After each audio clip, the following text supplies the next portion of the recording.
Well, Sydney's shark summer appears far from over this morning, with multiple alarms over the weekend forcing swimmers out of the water at several beaches around the city.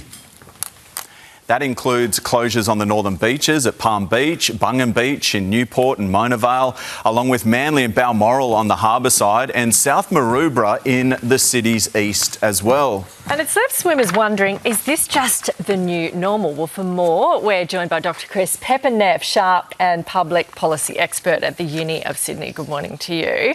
It just feels like these shark alarms are not stopping. How long is this going to last? So I think this is the new normal. Really? Yeah, I mean, we've got more drones are going to be deployed. The government's investing the $4.2 million. So now we know there are going to be 90% more drones than we have this summer. And so we've got to be aware of shark alarms. And I love shark alarms. I want a trigger-happy surf lifesaver when it comes to the shark alarm. So I think it's a positive thing, but it is going to be a new normal that we're going to have to get used to.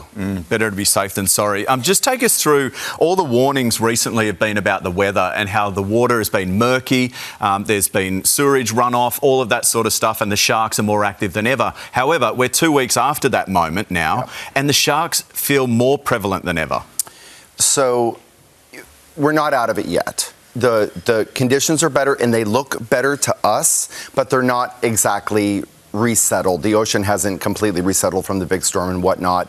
And it's still summer in Sydney and the bull sharks are still here and the water temperature is still elevated. So we should expect that they would be there. So it's important to be aware of that.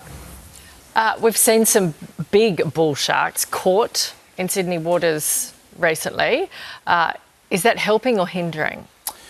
Well, I think fishing for bull sharks is a bad idea. My whole position has been that the weather conditions sort of created attractants, right? That, you know, there's an underlying number of bull sharks that are in the harbor, but more attractants is a problem. So I think fishing for sharks and putting bait in the water is a bad idea. So I don't think we should be going out fishing for sharks right now.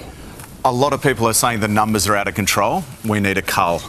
I read my comments. I've seen the same thing, and I appreciate it. And you know, I know DPI is doing an assessment of the stocks. They're not protected. People do fish for them. They're, you know, they do get caught in things, and they get killed. I'm not a fan of bull sharks. I'm especially not a fan of big bull sharks. But culls don't work. In other countries, when they do the culls, if there's an attractant in the water, that's the issue. It's not the number of sharks.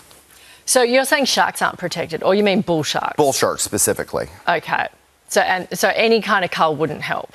Well, when they've done it in other places, if there's an attractant in the water, unless you kill every single one, it doesn't help. And, not to be technical, but the bull sharks keep the dusky sharks and the bronze whalers in check. So if you do a cull, and let's say you overcull the bull sharks, then maybe you've got a dusky shark or a bronze whale. Where does it end? Yes. Right. Yep. Okay. Dr Chris Pepperneff, really appreciate your time. Thank you. There you go.